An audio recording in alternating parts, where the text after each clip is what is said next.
We're joined now by Juan Hernandez. He was an advisor to former President of Mexico, Vincente Fox, and he's currently advising Gary Johnson.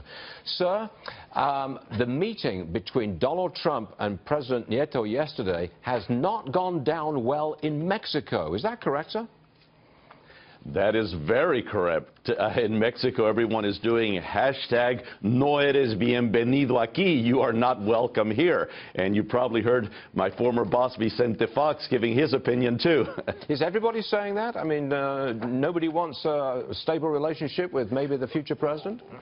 Well, it sounds, I know, kind of funny, but in Mexico, people are saying Peña Nieto has a lot in common with Trump. We Mexicans don't like either one.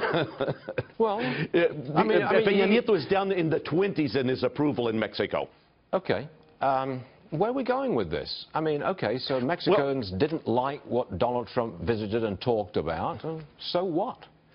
Well, so what? But for us Latinos, this is incredibly important because, on the one hand, we do have in the United States this Trump who is the master of reality shows. I mean, I do campaigns all the time, and it's incredible how he was able to go down to Mexico the same day, come back, and for 10 days has been promoting this immigration reform that will be more humane. But to be honest, us Latinos, we're so tired of the insults on the one hand from the right, and I'm a Republican, but from this guy Trump, but also, by the way, by the unkept promises of the left. And by the way, that's why I'm supporting Gary Johnson today. But aren't you a supporter of Vincente Fox, who belongs to a different political party from President Nieto, and that's why you're encouraging this anger amongst Mexicans against the president when you support the guy on the screen now? No, Vicente Fox supported the current president of Mexico, even though he's of a different party. No, today I'm in the United States. Today I'm supporting Gary Johnson for president because, once again, on the left, it has been these unkept promises, especially regarding immigration reform, especially about these wonderful 11 million people that in this nation that are my friends, that are my family members, that are a blessing for the United States.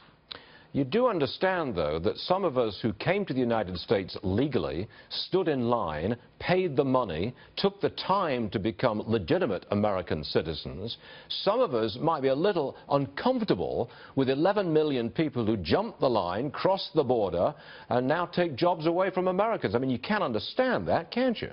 Yes, of course I understand, but we've been speaking through both sides of our mouth. We keep saying immigrants from Mexico, especially in Latin America, and all of don't come, don't come. But if you can make it, there is a great reward. And by the way, there will be later on a way for you to legalize and become a U.S. citizen. We've done it. The Republicans have done it. The Democrats have done it. I mean, Obama, he told us that he would give us Latinos a space at the table. I was with McCain against Obama, but I thought, well, maybe this gentleman is going to give us a space. Maybe he is going to promote immigration reform, and he did not. 8 years of just telling us he would. Do you think that the victims of illegal immigrants and their families who were with Mr. Trump last night in Arizona, have they got a point? Their relatives were killed by illegals who were not deported, and if they had been deported, they came back. Have those poor people got a point, do you think? It is so unfair what Trump is doing, that he is trying to give the image of the undocumented as being people that are criminals, that are rapists. I'm sorry, but according to immigration reform and many other studies, the group that least commits crimes in this nation are the undocumented. And there are, of course, reasons for that. They're going to work very early in the morning. They do not have driver's license. They're staying at home during the weekends, of course, because they want to stay out of trouble. But they are a blessing to our nation. They do not take jobs. They help to create jobs. I mean, all the studies are out there. Why is Trump now backing away from his statements against immigrants? A blessing. Yes, they are a blessing, sir. Okay. Juan Hernandez, we hear you. Thank you very much for joining us, sir. Appreciate it. Thank you.